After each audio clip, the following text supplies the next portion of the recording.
ബജറ്റിലെ നികുതി വർധനയിൽ പ്രതിഷേധിച്ച് UDF നടത്തുന്ന രാപ്പകൽ സമരം ഇന്ന് സമാപിക്കും.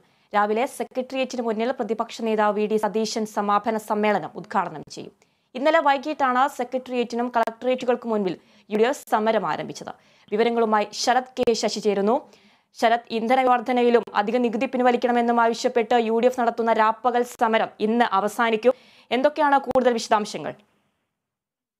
കഴിഞ്ഞ ദിവസം വൈകിട്ട് 4 മണിക്കാണ് സംസ്ഥാനത്തെ 12 ജില്ലകളിൽ ഈ ഇന്ധന വില വർധന ഉൾപ്പെടെയുള്ള നികുതി വർധനവിനെതിരെ UDF രാപ്പകൽ സമരം ആരംഭിച്ചത്. ഈ സമരം ഇന്ന് 10 മണിയോടുകൂടി സമാപിക്കും.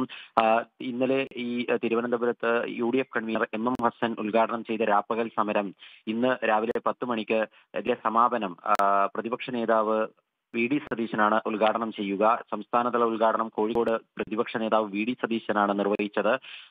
ഇത് കഴിഞ്ഞ ഏതാണ്ട് 16 മണിക്കൂറോളമായി പ്രധാനപ്പെട്ട ജില്ലയുടെ നഗര കേന്ദ്രങ്ങളിലൊക്കെ തന്നെ ഈ തരത്തിൽ UDF രാപ്പകൽ സമരവുമായി UDF പ്രവർത്തകർ സംസ്ഥാന സർക്കാരിനെതിരെ രംഗത്ത് വരികയായിരുന്നു.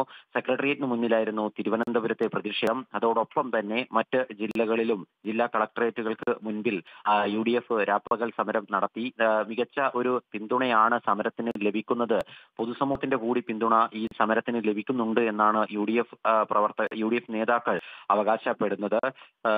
ഏതായാലും നിലവിൽ ഇന്നത്തെ ഈ ഒരു സമരപരിപാടികൾക്ക് ശേഷം പ്രത്യക്ഷ സമരപരിപാടികൾ, തീയതി നിശ്ചയിച്ച സമരപരിപാടികൾ ഒന്നും നിലവിൽ ഇതുമായി ബന്ധപ്പെട്ട് ഇല്ല. പക്ഷേ അതേസമയം തന്നെ മുഖ്യമന്ത്രി ഉൾപ്പെടെ മന്ത്രിമാർക്കെതിരായ പ്രതിഷേധം, കരിങ്കൊടി പ്രതിഷേധം ഉൾപ്പെടെ തുടരുക എന്നതാണ് UDF സ്വീകരിച്ചിരിക്കുന്ന നിലപാട്.